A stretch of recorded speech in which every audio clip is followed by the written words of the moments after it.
Antes había aquí se le daba aquí a un chico. Ahora ya es directo. Bueno, controla desde arriba.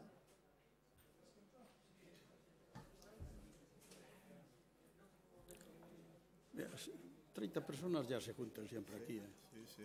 Ya está bien, ya.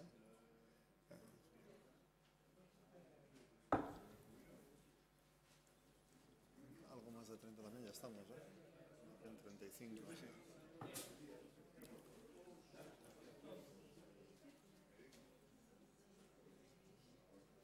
Con la vez anterior, exactamente igual. Yo te presento en euskera, Sí, eso. y así tú haces en castellano. Vale, muy bien. La vez anterior a mí me gustó mucho como hiciste, muy claro y muy, además breve hiciste, estuvo muy bien. Hoy he agregado dos párrafos o así, pero bueno. No, está bien. Es una cosa interesante. La batallita que contaste de Oyarzún allí era muy buena. Y aquí voy a hacer alusión a la guerra de la Convención y a la francesada en 1813. Les recomiendo que lean esa parte, sobre todo los que sean de Donostiarra. Aquí yo creo que a todos les interesa todo, pero a mí me gustó lo de esto porque era desconocida. Era desconocida, era una... Yo creo que cítala también, porque es decir, he hecho esta investigación y me he encontrado con cosas nuevas. Sí. Bueno, también es verdad, sí. Vale.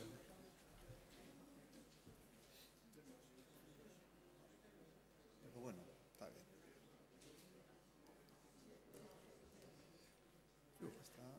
Ya lo creo que hay. Sí, aquí sigue llegando gente, Sí.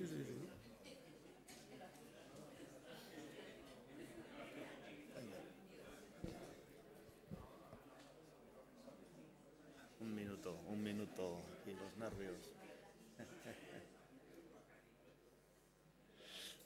Aquí he estado ya más veces yo que el copón, pero hacía tiempo que no estaba. Bueno, estamos en activo. Una vez que trajimos a Arzallos tuvimos que entrar por ahí porque no se podía pasar por aquí. Me acuerdo. Unas jornadas tituladas El laberinto vasco. Vale.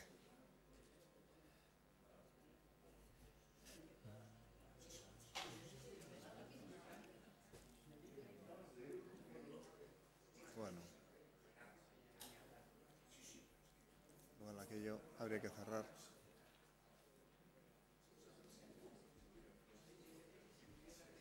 Pues estamos alrededor de 35-40. Sí. Entrando. Va, y siguen llegando todavía. Nada.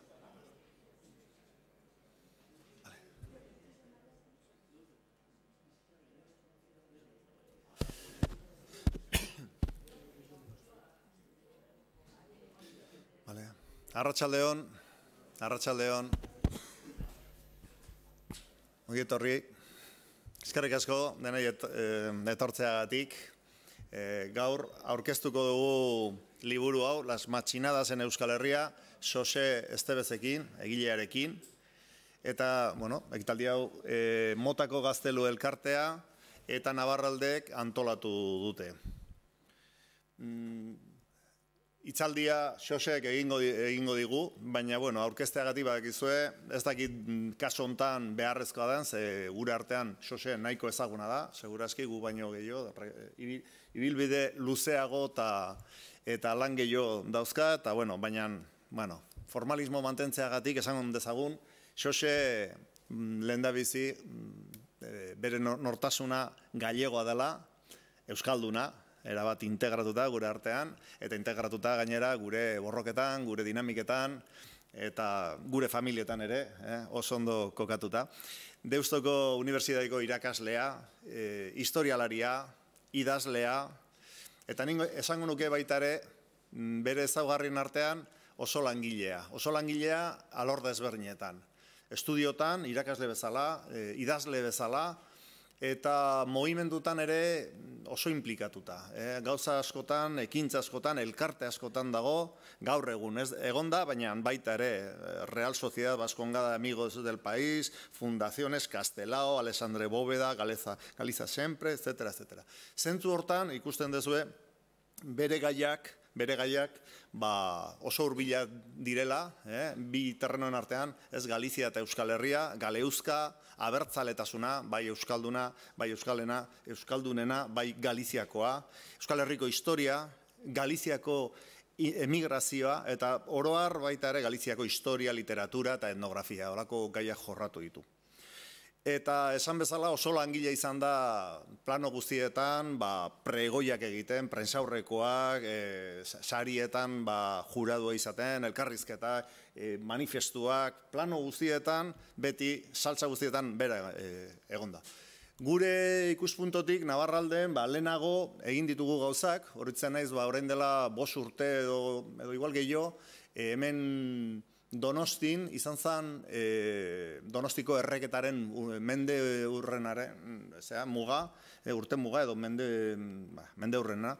Eta egin genuen gai horrekin eztabaidarako dokumental bat, eta, bueno, adituen artean, historialaren artean, Xose lagundu zigun, eta, bueno, bere gaia zen, oso ondo kokatuta zegoen.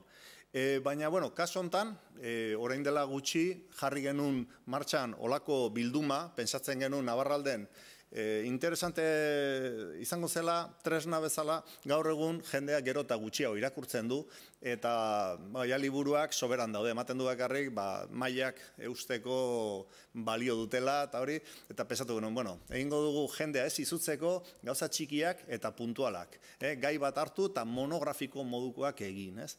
Eta berarekin izketan, ideia ona iruditu zitzaion, eta nik hau egingo dut, eta proposatu zigun, hau, las matxinadas en Euskal Herria. Eta ni, bueno, gaia ezagutzen dut, toki askotan irakurri dugu, ikusi dugu olako referentziak, baina ez egon olako lanik. Ez dago olako estudiorik dena biltzen zituena eta nolabaiteko kontestua eta jorratzen zuena. Badaude, Motin de la Sal, Zamakolada, olako estudioak badaude. Baina hemengo matxina den olako ikerketa bat ez egon. Eta zentzu hortan oso egokia iruditu zait, eta zentzu hortan ez dut utziko diot berari azalpena, baina nahi baduzue gero komentatuko dugu galderetan. Baina nire ustez hobe da berak azaltzea. Venga, Xose. Bueno, eskerrik asko den hori etortxeagatik, eta eskerrik asko por la presentación. No le hagan caso, es excesivamente elogiosa, pero bueno, se le puede perdonar porque es un amigo. También les doy las gracias por estar presentes, dado que se han olvidado de la machinada futbolera y han acudido a esta.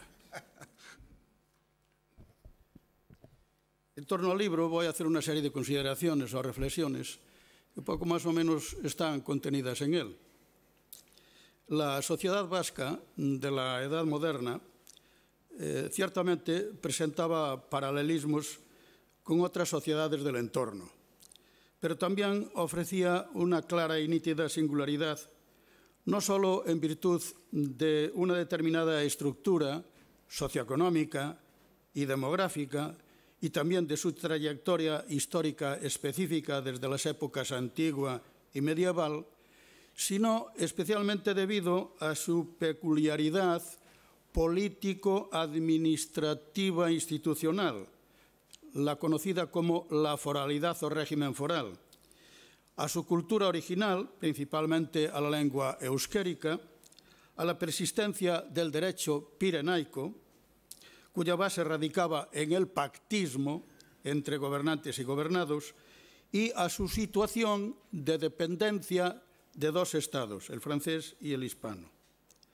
No convendría tampoco olvidar que esa sociedad vasca aparentemente parecía estable, pero era una situación un tanto engañosa. Bajo el manto falazmente igualitario de la hidalguía universal se escondían también desigualdades sociales, incluso dentro de los que tenían el mismo estatus de hidalguía. Es indudable la existencia de campesinos con escasos predios alodiales, es decir, propiedades, o ninguno, sirvientes, criados o morroi, e incluso collazos. En algún lugar existían, que eran asimilables a los siervos de la gleba. En la propia familia, dentro de la propia familia, se podían producir notables diferencias entre el que ostentaba el mayorazgo y el resto de los hermanos, obligados a elegir la clerecía, la burocracia, el ejercicio de las armas, la emigración o la supeditación al jaucho del hogar familiar.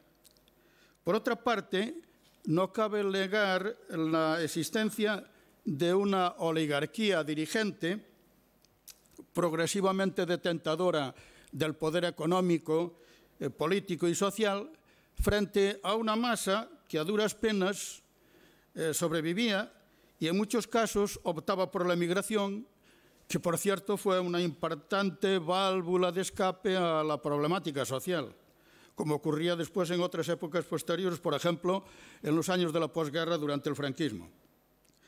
También es digno de mencionar la carencia de una clase media lo suficientemente amplia para servir de colchón. Esto lo estudian muy bien los sociólogos. De colchón entre los dos extremos polarizados como existe en las sociedades occidentales actuales. Además, cualquier sociedad, por el hecho de serlo y estar conformada por seres vivos, incluye siempre una tensión latente. Si está veteada por una gran desigualdad y las posibilidades de superación de esa situación o de ascenso están bloqueadas o no existen canales neutrales para encauzar las disparidades, injusticias y reivindicaciones por las vías pacíficas, por ejemplo, pleitos, concordias, acuerdos, los conflictos aparecen ineludiblemente. A veces, los enfrentamientos se dirimían en los tribunales, como es el caso, por ejemplo, de la larga lucha judicial en Navarra por la supresión de las pechas, pero no era lo habitual.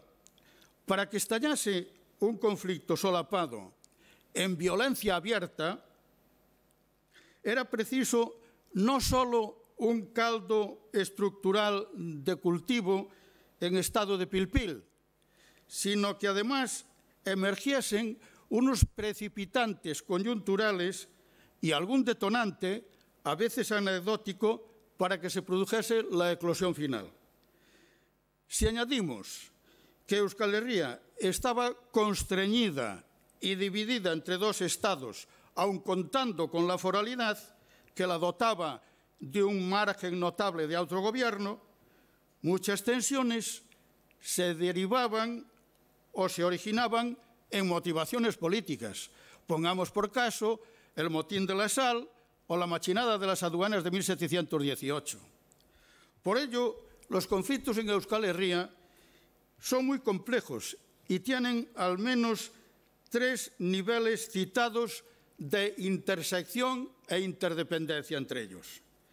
Sería pertinente establecer una triple gradación, tanto en la conceptuación como en la terminología de las sublevaciones. Las revueltas, motines, algaradas, levantamientos, asonadas, conmociones, emociones, tumultos, alborotos, que de todos estos nombres reciben en la documentación de la época, formarían parte de un primer estadio, caracterizado por ser pulsiones o estallidos sociales momentáneos, espontáneos, breves, que protestan contra un hecho concreto, un impuesto, una carestía de alimentos, una subida de los precios, una actuación represiva de cualquier autoridad, sea esta municipal, provincial o estatal, etc. La rebelión o la sedición supondría un segundo nivel, era ya un levantamiento más persistente dirigido contra las autoridades en los distintos escalones de la administración, con el fin de dar un giro parcial al sistema de gobernar o sustituir a algún cargo mal querido. Por último, el tercer estadio sería la revolución, que conllevaría el intento consciente de transformar radicalmente el sistema social y de gobierno. Casi todos los historiadores coinciden en señalar que de revoluciones solamente hubo dos, que pudieran denominarse como tal, que fueron la Revolución Francesa de 1789 y la Revolución Rusa de 1917.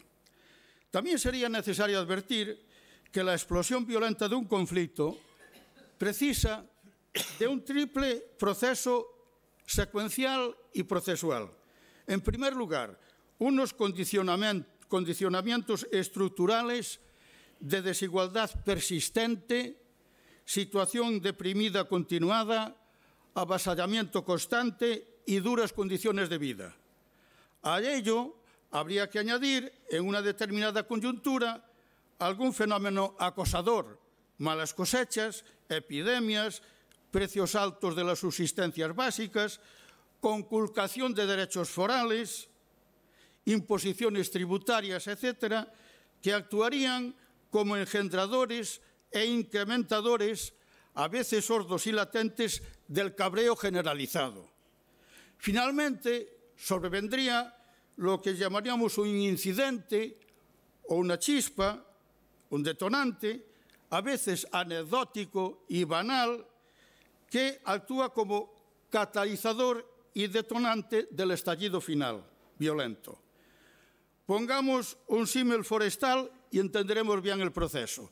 En Galicia lo entendemos bien porque tenemos multitud de eucaliptus. Un bosque de eucaliptus, árbol resecador y pirofítico, amigo del fuego. Vean lo que está sucediendo en Australia. Es un entorno estructuralmente propenso al fuego. Si carece de limpieza natural o artificial el sotobosque, es una coyuntura incitadora del incendio. Una cerilla encendida, voluntaria o involuntariamente, sería el detonante. Mira, nadie se lanza al ruedo de la disputa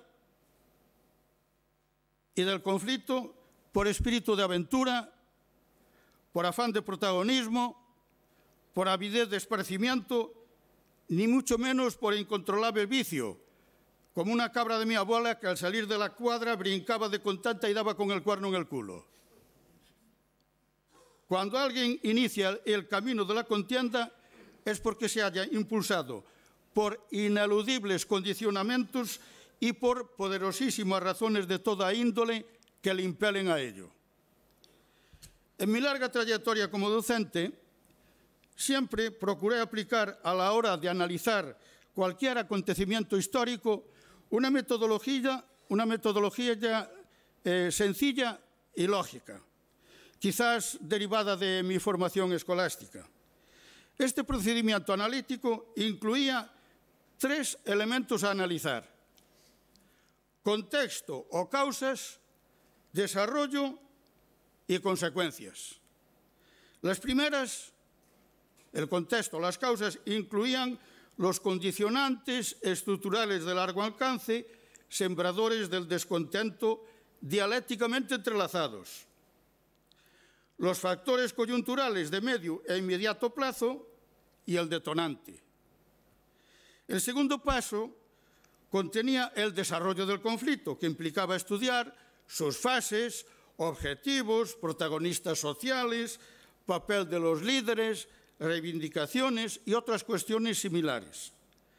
Y el último elemento a considerar eran las consecuencias demográficas, económicas, sociales, políticas, ideológicas, logros, cambios, represión, damnificados, beneficiados, que algunos también los había. A río revuelto, ganancia de pescadores. En Euskal Herria, durante los siglos XVI y XVII, los conflictos en general se mantuvieron dentro de unos límites que pudiéramos considerar soportables, en gran parte debido a lo que el gran historiador inglés Thomson ha denominado la economía moral de la multitud, es decir, la existencia de una norma no escrita tradicional según la cual los precios de los productos de primera necesidad, especialmente los cereales, debían ser justos y razonables. Pero en el siglo XVIII se produjeron cambios notables que alteraron la situación y los conflictos se incrementaron en cantidad y se hicieron cualitativamente más virulentos. Entre los cambios acontecidos podíamos destacar los siguientes. Primero, la oligarquización, es decir, el gobierno de una minoría o élite, creciente de los ayuntamientos y diputaciones. Segundo, la venta y privatización de los bienes comunales, concejiles que tenían los municipios, de los que disfrutaban libremente los vecinos mediante roturaciones agrarias, aprovechamiento ganadero, leña y carbón. En tercer lugar, la liberalización de los precios de los cereales en 1765, que benefició a los acumuladores y especuladores y perjudicó a las clases bajas. Al año siguiente, justamente, se produjo el famoso conflicto conocido en el centro, en Madrid, como el motín de Esquilache, y que aquí tuvo una gran repercusión en la cuenca del río Urola. En cuarto lugar, los enfrentamientos internos entre los diferentes grupos oligárquicos, principalmente la burguesía mercantil e industrial costera y los gauchos rurales, originando posicionamientos antagónicos en determinadas cuestiones. Sin ir más lejos, en el conflicto de 1766 en el Urola, se puede ver cómo hay un conflicto entre dos élites que intentan hegemonizar la zona, que son concretamente los caballeros de Azcoitia y los jesuitas. Unos indirectamente apoyaron a los amotinados, los jesuitas, y otros los reprimieron, los caballeritos de Azcoitia con el conde de Peñaflorida a la cabeza. En quinto lugar, el paulatino endeudamiento y aumento de la presión fiscal por parte de los ayuntamientos para realizar pagos extraordinarios, sobre todo los provocados por las guerras en las que el País Vasco muchas veces no tenía ni harta ni parte, porque eran guerras hegemónicas entre dos estados, el francés y el hispano. Es el caso, por ejemplo, de la Guerra de la Convención o, sin ir más lejos, la francesada. En sexto lugar, el intervencionismo centralista de las dos coronas borbónicas, la española particularmente, que progresivamente pretendían controlar la economía, la cultura y las instituciones vascas. En séptimo lugar, el control del contrabando, una importante fuente de ingresos para los habitantes de los territorios vascos por parte del control de la Hacienda Real. Y ahí está en el origen la machinada de 1718 para controlar el contrabando. Hay algún historiador que sostiene que aproximadamente un 30% de la población guipuzcoana podía vivir directo o indirectamente del contrabando en el siglo XVIII. Y por último, otro elemento a tener en cuenta novedoso fue la eclosión revolucionaria de 1789, que ciertamente entró con mal pie en Euskal Herria en la Guerra de la Convención de 1793 a 1795, durante el periodo más radical de la Revolución, el periodo de Robespierre. Los revolucionarios galos, que habían entrado a sangre y fuego en Iparralde, suprimiendo sus libertades tradicionales, invadieron por las armas gran parte de Euskal Herria, alardeando de ser ciudadanos libres e iguales, y se encontraron con otros que también alardeaban de lo mismo. Eran libres e iguales, pero por nobleza, por hidalguía. De la sorpresa se pasó a la confrontación. Algo de ello atisbó el jefe de las tropas que invadieron Donosti en junio de 1793, el general Moncey, que fue el que ocupó, y que era favorable a mantener los fueros frente a la cerrazón revolucionaria de los comisarios Piñet y Cabeñat, que eran partidarios, y de hecho lo hicieron, de incorporar el territorio in totum a la nación francesa, llevando presos al presidente de la Diputación, a Barreta y Aldamar. En resumen, se podrían establecer, yo creo, tres conclusiones que pueden ustedes leer en el libro. Durante los siglos XVI al XIX en Euskal Herria se produjeron conflictos en forma de machinadas, rebeliones o revueltas y otras diferentes denominaciones con características semejantes a las de otras naciones y estados europeos de la época, tanto en los contextos de gestación estructural, precipitantes, coyunturales e incluso detonantes, como en los procesos de desarrollo, de participación social, de tensión reivindicativa y de posterior represión a cargo de los poderes constituidos en los diferentes ámbitos, central, foral y municipal. Segunda conclusión.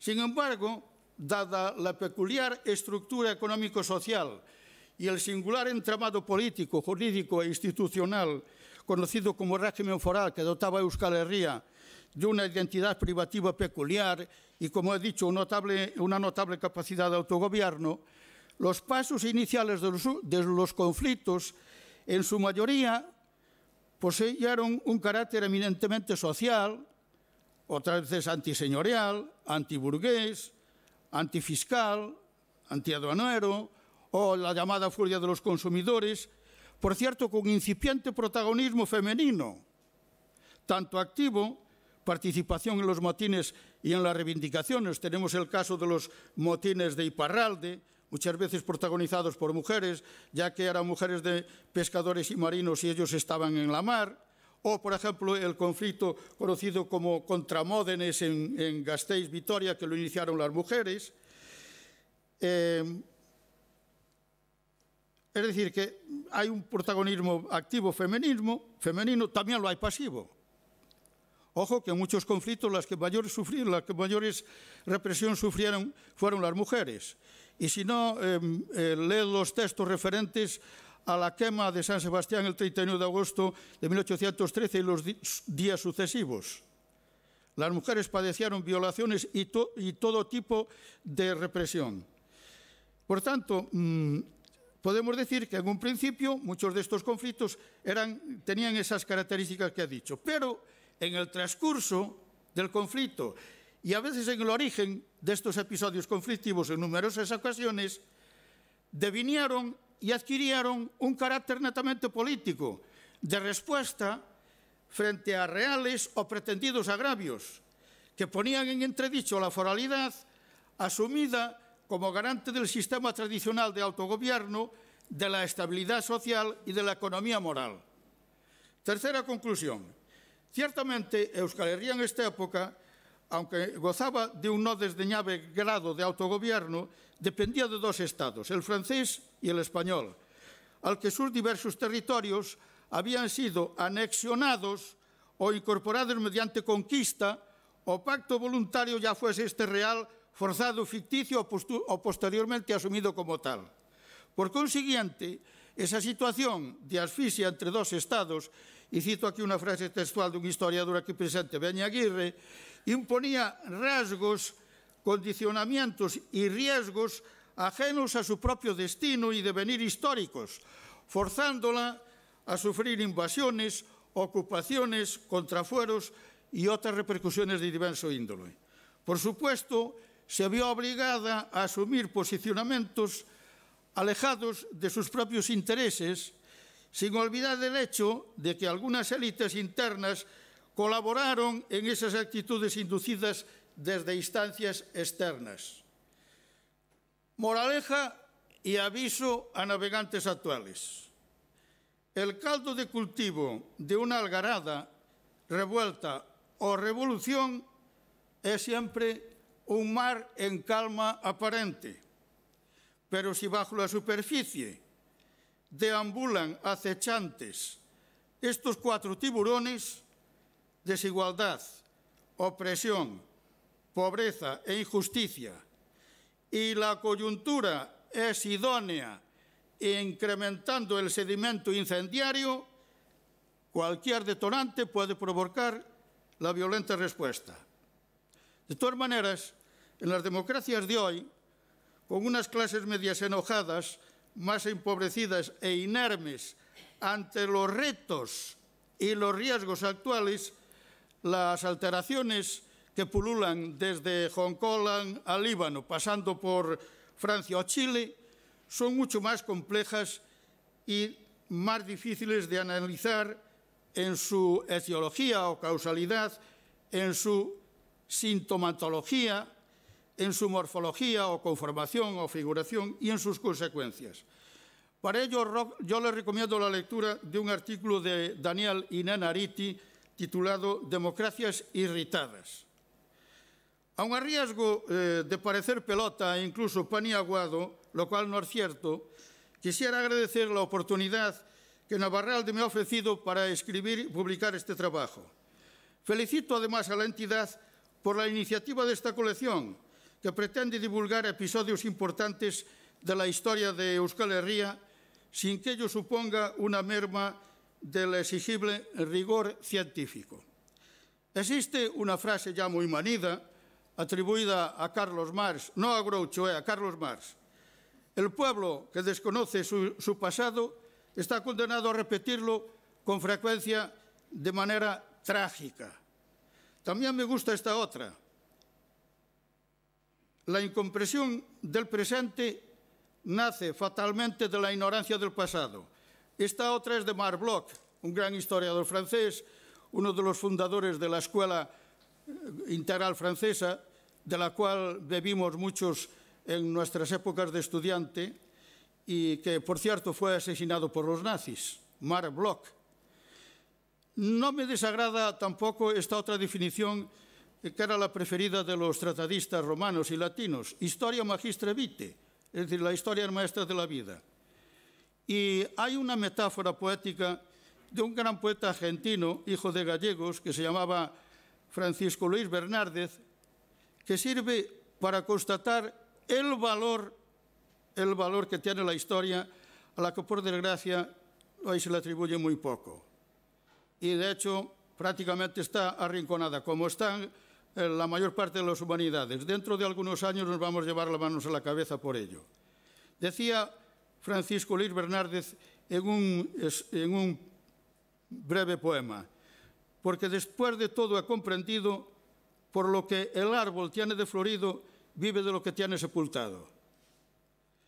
También me resulta sugerente esta otra comprobación, esta ya de mi cosecha. Olvidaron la historia, la llamaron leyenda, pero siempre volvía con dos nombres cambiados: memoria o pasado. Muchas gracias. Que ricasco de Nori.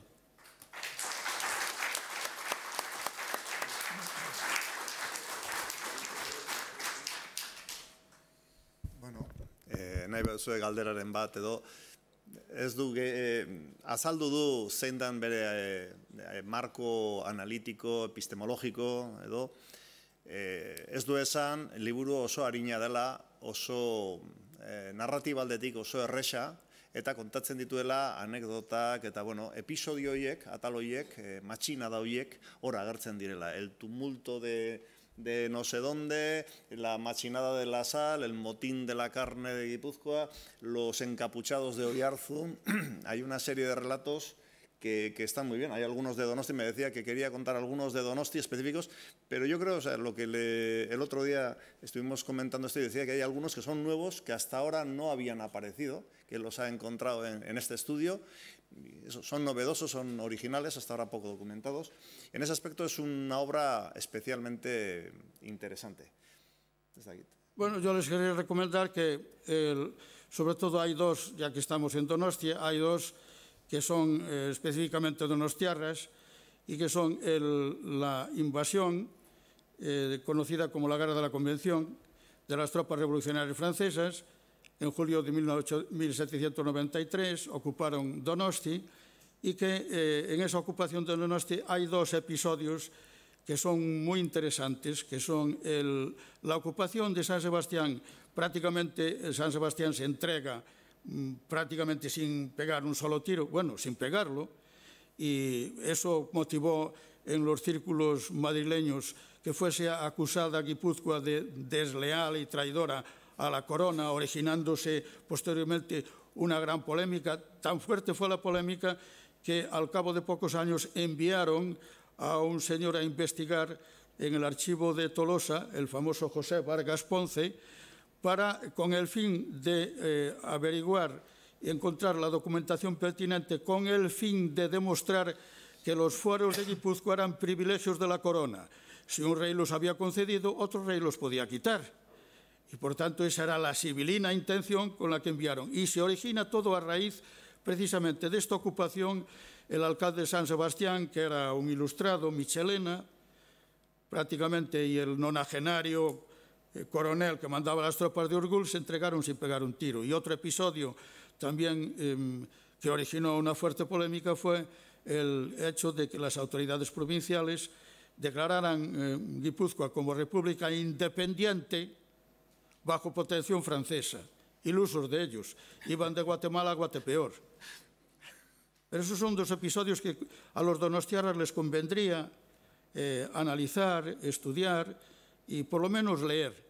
Y respecto a Donostia, otro episodio evidentemente también sangriento, que ya es en la francesada, el 31 de agosto de 1813, que es el asalto a San Sebastián y la masacre posterior. ¿Y quién es el responsable o quiénes pudieron ser los responsables de tal desaguisado? Ahí en el libro pueden averiguar las distintas teorías que hay al respecto y al final se puede decir, hombre, que los responsables inmediatos fueron los soldados que asaltaron y que hicieron la masacre. Pero en el ejército hay una línea de gradación. Los que hemos hecho la mili lo sabemos. A sus órdenes mi sargento. Después viene el teniente, el capitán, el comandante, teniente coronel, coronel, general de brigada, general de división, teniente general, capitán general, etc. Entonces, hay un sistema de obediencia debido y el pobre soldado es el último de la cadena. ¿Quién dio la orden y quién permitió? Desde luego, al soldado se les daba en aquella época droga dura, es decir, los emborrachaban a whisky para que asaltaran, como había ocurrido ya con anterioridad en Badajoz y Ciudad Rodrigo, antes de llegar a San Sebastián.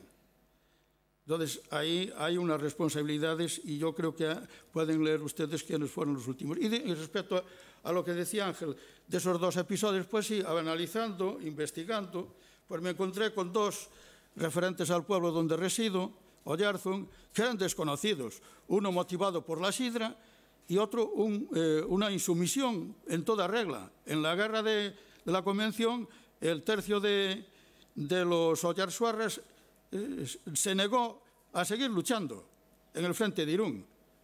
Por miedo a que eso fuese una especie de reguero de pólvora y se difundiese en el resto de los tercios de los pueblos, solucionaron enseguida el tema y le permitieron a los soldados de Oyarzún, que llevaban un mes luchando en Irún, pasar una semana de vacaciones en el pueblo. Y otro fue el motín de la sidra de 1699. La sidra era tan importante como se consideraba un alimento tan importante como los cereales. ¿Qué pasaba? Que la sidra era necesaria para la flota.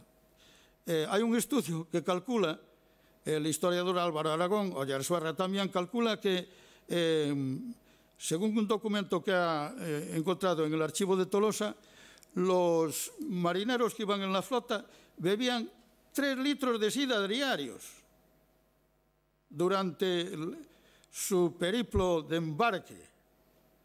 Entonces, la flota necesitaba sidra y la expropiaban mediante un comisario enviado al efecto de los pueblos de los alrededores. El comisario quiso expropiar los toneles de sidra que había en 4 tolares en la plaza de Oyarzún. Los Oyarzuarras se negaron, enviaron al corregidor para hacer un informe sobre esa negativa y el corregidor fue asaltado por 20 encapuchados en Zamalvide, que le pegaron una somanta de palos a él y a todos los alguaciles que con él llevaban y manzanillos que llevaba a su ayuda, en su ayuda. Al final, el asunto fue al Consejo de Castilla y no he podido averiguar en qué quedó, pero lo cierto es que quedó sobreseído y de él nunca más se supo. Calculo que durmió el sueño de los justos en el Consejo de Castilla porque al año siguiente cambió la monarquía.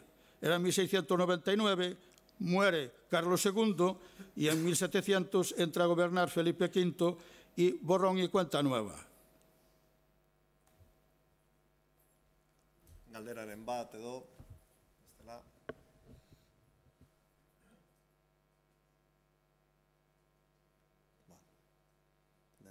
Dena oso garbi gelditu da. Bueno, Anai baduzue, interesa bat baduzue, hor daude liburuak eta aprobetxatu firma eskatzeko. Amaitu baino lehen, esan nahi nizuen, datorren hilean elkarteak, Motako Gaztelua elkarteak, prestatuta dauka olako ekintza bat, baina beste zentzu baten, afaria izango da, hitzaldi afaria edo hitzaldi edo espektakulu afaria, Asisko Urmeneta ekarriko dugu, apuntatu behar da, izena eman behar da afaria antolatzeko, eta izango dugu Asisko bere marrazkiekin, bere komikiekin, eta bere presentziakin. Eta gaia gutxi gora bera badakizue, aurten betetzen direla 200 urte iparralden, Nafarroa berean, el edicto de la Unión famatua izan zela, eta orduan Nafarroa ordura arte independiente zela, batu zutela Frantziako erresumarekin, eta horrekin desagertu zen Nafarroako azken estadua, azken soberania, burujabetasuna, eta orduan hori gogorazteagatik, egingo dugu olako afari hitzaldia edo komiki afaria nahi dezuen moduan, jakiteko. Eskerrik asko eta beste bat arte.